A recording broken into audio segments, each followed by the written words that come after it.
Assalamualaikum warahmatullahi wabarakatuh. Bismillah, alhamdulillah, wassalatu wassalamu ala rasulillah, amma ba'du. Alhamdulillah, pada kesempatan yang berbahagia ini kita bisa berjumpa kembali dalam pembelajaran geografi. Semoga kita senantiasa diberi kesehatan oleh Allah, diberi kemudahan dalam memahami setiap pembelajaran, dan tentunya kita tetap semangat dalam mengikuti setiap materi-materi yang akan disampaikan oleh guru-guru kita. Baiklah anak-anakku sekalian, pada kesempatan ini Bapak akan menyampaikan materi tentang mobilitas penduduk dan tenaga kerja. Bagian pertama yang akan kita bahas adalah mobilitas penduduk. Salah satu faktor yang memengaruhi pertumbuhan penduduk suatu wilayah adalah perpindahan penduduk atau migrasi. Ini merupakan bentuk mobilitas penduduk. Kemudian apa yang dimaksud dengan mobilitas penduduk? Mobilitas penduduk merupakan pergerakan penduduk dari satu daerah ke daerah lain, baik untuk sementara maupun untuk jangka waktu yang lama atau menetap secara permanen. Mobilitas seperti ini dalam geografi manusia disebut mobilitas fisik. Selain mobilitas fisik, ilmu geografi manusia mengenal istilah mobilitas sosial. Mobilitas sosial merupakan perubahan status sosial. Misalnya dari seorang pelajar menjadi mahasiswa, menjadi guru, menjadi dosen, atau tadinya sebagai pengangguran kemudian mempunyai pekerjaan, atau dari seseorang yang biasa saja kemudian karena mempunyai jasa diberi gelar pahlawan, dan contoh-contoh yang lainnya. Jadi mobilitas penduduk ada dua bagian. Yang pertama mobilitas fisik, yang kedua mobilitas sosial. Kemudian mobilitas fisik dibagi ke dalam dua bagian. Yang pertama mobilitas permanen, kemudian yang kedua mobilitas non permanen. Mobilitas penduduk yang akan kita kaji adalah mobilitas fisik. Sebagaimana tadi dibahas, mobilitas fisik terbagi ke dalam dua bagian. Yang pertama mobilitas permanen, kemudian mobilitas non-permanen. Bagian pertama adalah mobilitas permanen. Mobilitas permanen disebut juga migrasi. Mobilitas permanen adalah perpindahan penduduk untuk menetap dari suatu tempat ke tempat lain melewati batas administratif atau batas politik atau negara. Mobilitas permanen dapat dikelompokkan ke dalam dua kelompok. Yang pertama mobilitas internal, yang kedua mobilitas eksternal. Mobilitas internal adalah perpindahan penduduk dari suatu wilayah ke wilayah lainnya dalam satu negara. Bentuk-bentuk mobilitas internal antara lain sebagai berikut. Pertama, urbanisasi. Urbanisasi adalah bertambahnya proporsi penduduk yang berdiam di daerah perkotaan yang disebabkan oleh pertambahan penduduk wilayah perkotaan dan akibat perluasan daerah perkotaan. Urbanisasi terjadi karena kota mempunyai berbagai daya tarik seperti tersedianya lapangan kerja dan berbagai fasilitas sosial dan hiburan yang lengkap, serta upah kerja yang tinggi.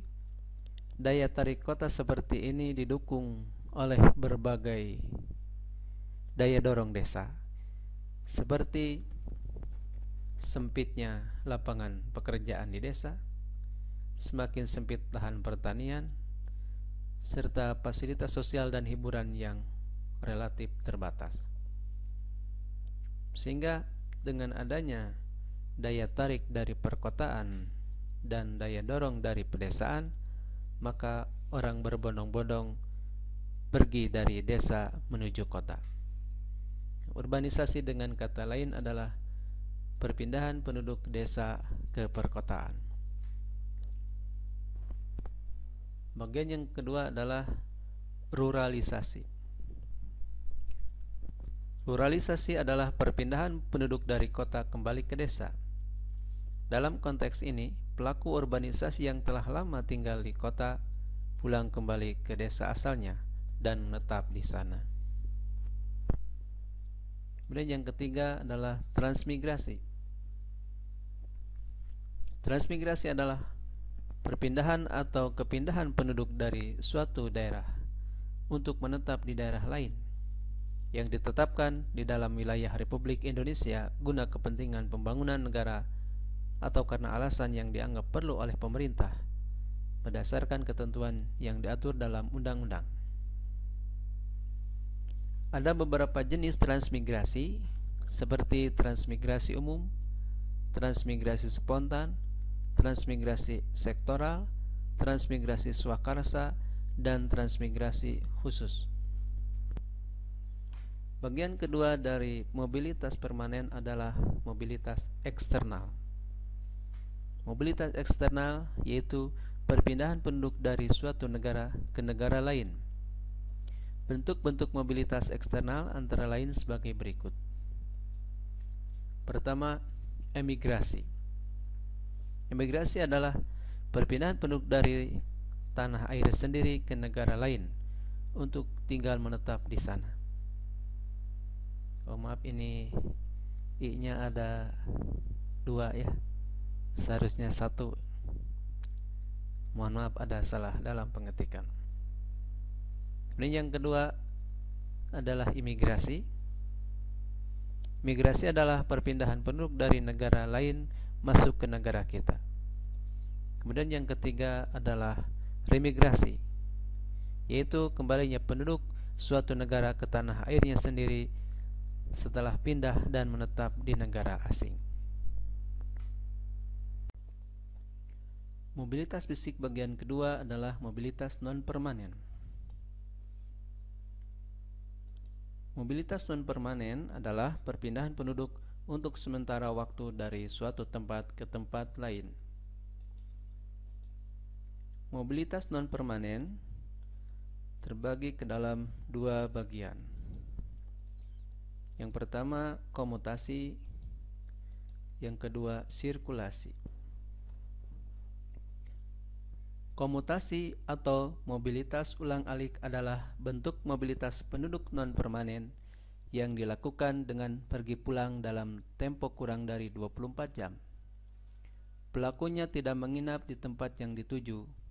Pelakunya disebut komuter atau pelaju. Contohnya, seseorang berdomisili di Tangerang tetapi bekerja di Jakarta. Mereka pergi pagi ke Jakarta untuk bekerja dan kembali pulang ke Tangerang pada sore harinya. Sirkulasi adalah bentuk mobilitas penduduk non-permanen yang dilakukan dengan menginap di tempat tujuan untuk sementara waktu. Pelakunya disebut sirkuler. Mobilitas penduduk mempunyai dampak positif dan dampak negatif bagi daerah yang dituju maupun daerah yang ditinggalkan. Baiklah anak-anakku sekalian, materi yang Bapak sampaikan pada kesempatan ini hanya dicukupkan sekian. Tapi ada tugas yang harus dikerjakan, yaitu yang pertama, jelaskan apa yang dimaksud dengan transmigrasi umum, transmigrasi spontan, transmigrasi sektoral, transmigrasi swakarsa, dan transmigrasi khusus.